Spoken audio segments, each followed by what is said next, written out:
सबसे पहले जब भी हम तैयारी करें, चाहे किसी भी एग्जाम की तैयारी करें, मन लगा करके दृढ़ संकल्प के साथ, इच्छा शक्ति भी तो होनी चाहिए कि मुझे सच में इसमें सिलेक्शन लेना है, चाहे मुझे कुछ भी करना पड़े। क्योंकि तैयारी करने वाले सभी विद्यार्थियों का दिमाग तो एक जैसा ही होता है। ईश्वर ने किसी के साथ दगा तो नहीं किया, किसी के साथ धोखा नहीं किया कि किसी को दिमाग बड़ा दे दिया, किसी को छोटा। हम इसका कैसे उपयोग करते हैं, बस यही हमारे लिए इंपॉर्टेंट है। लगातार प्रयास करते रहना चाहिए। एक बार असफलता मिल सकती है, गलतियां हम करते रहते हैं, इंसान गलतियां करता है, लेकिन बाद में सुधार कर ले, सुधार करके आगे बढ़े, वो इंसान है। इसलिए आप तमाम, चाहे कोई भी बड़े से बड़ी, छोटे से छोटे एग्जाम की यदि आप तैयारी करते हैं, एक बार यदि गलती से असफल हो भी गए, दूसरी बार भी हो गए, तो चिंता नहीं करनी है, घबराना नहीं है, बस मेहनत करते जाना है।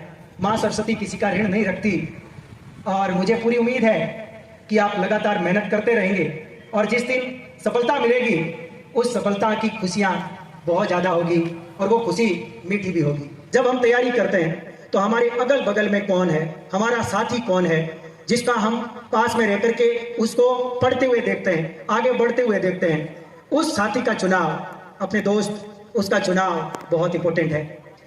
वॉरेन बफे, आप तो नाम जानते ही होंगे, उन्होंने एक बात बोली थी कि यदि तुम दो आत्मविश्वासी व्यक्तियों के साथ रह रहे हो तो तीसरा आत्मविश्वासी व्यक्ति आप हो सकते हो। यदि तुम 2 करोड़पति व्यक्तियों के साथ समय व्यतीत कर रहे हो, उनके अगल बगल में रह रहे हो, उनका अनुसरण कर रहे हो, तो फिर तीसरे करोड़पति आप भी हो सकते हैं। तीसरी जो सबसे इंपॉर्टेंट बात है, यदि जहां कहीं भी किसी भी वातावरण में आप रहते हैं और यदि तीसरा 2 व्यक्ति मूर्ख है और उनके आसपास आपका रहना है, तो आप समझ जाइए थोड़े दिन बाद में आपका भी नंबर आने वाला है। इसलिए अच्छे व्यक्ति का चुनाव करें, अच्छे दोस्तों का चुनाव करें, और बाद में एक चीज और, हम चुनाव उसका करेंगे जिसका व्यवहार आपसे ज्यादा अच्छा है।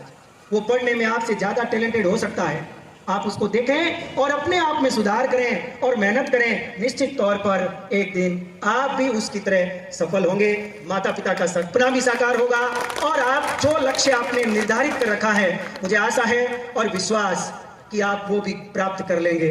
आप जानते हो एलन मस्क के बारे में। एलन मस्क आप टेस्ला के मालिक हैं, अमेरिका की बहुत बड़ी कंपनी के हैं। स्पेस एक्स जो कि अंतरिक्ष एजेंसी है, उसके सीईओ फाउंडर है। वो एक बात बोलते हैं, वो कहते हैं कि यदि हम ठान लें कि फलाना काम हम आने वाले 20 दिन में करें, निश्चित है, क्योंकि आपने अपने दिमाग में वो चीज़ डाल दी है कि वो 20 दिन में करना है, तो आप कर लेते हैं। और वही काम यदि फिर से आप निर्धारित करें कि मुझे मात्र 2 घंटे में करना है, तो निश्चित तौर पर आपका दिमाग उसके लिए आपको तैयार कर देता है और आप 2 घंटे में भी वो काम कर देते हैं। इसका जीता जागता उदाहरण बताऊं, आप पूरे साल कितनी भी तैयारी कर लो, लेकिन एग्जाम से 1 या 2 दिन पहले जितना दिमाग आपका कैप्चर करता है, शायद ही किसी चीज को कैप्चर करता होगा। ये मेरा अनुमान है।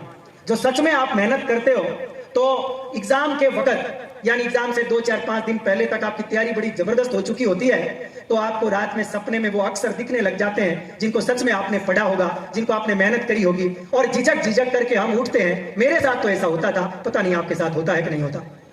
आपने कभी देखा होगा, एक खिलाड़ी बड़ा चंचल होता है एक साइंटिस्ट की तुलना में।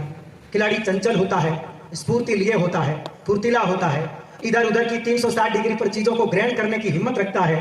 और चंचल व्यक्ति तन मन से एकदम तरोताजा होता है। जब मन और तन तरोताजा है, तो हम शिक्षा चाहे किसी भी प्रकार की हो, उसको ग्रहण करने की अद्भुत क्षमता रखते हैं। आपने कभी सोचा है, कभी आप बड़ी भारी टेंशन में हो, चिंता में हो और फिर पढ़ना हो, तो मुझे उम्मीद है कि आपको एक भी लाइन समझ में नहीं आएगी। ऐसा मेरे साथ तो होता है, पता नहीं आपके साथ। लेकिन आप जब हंसमुख होते हो, बिंदास होते हो, चिंता मुक्त होकर के, माता पिता कहते हैं तू चिंता मत कर, पैसे की चिंता मत कर, तू पढ़, तुम्हें जो करना है वो अच्छे ढंग से कर, बाकी हम देख लेंगे। तो उस दौरान आपकी पढ़ाई का आनंद कुछ और होता है। चीजें अपने आप दिमाग में जाती है, जैसे कोई कंप्यूटर में आप घुसा रहे हो। ये है सारा खेल। हमारे शरीर का, मन मस्तिष्क का, सब में संतुलन जरूरी है। निश्चित तौर पर सफलता के लिए ये सारी चीजें बहुत जरूरी है। उम्मीद है आप इन चीजों को ग्रहण करने का प्रयास करें।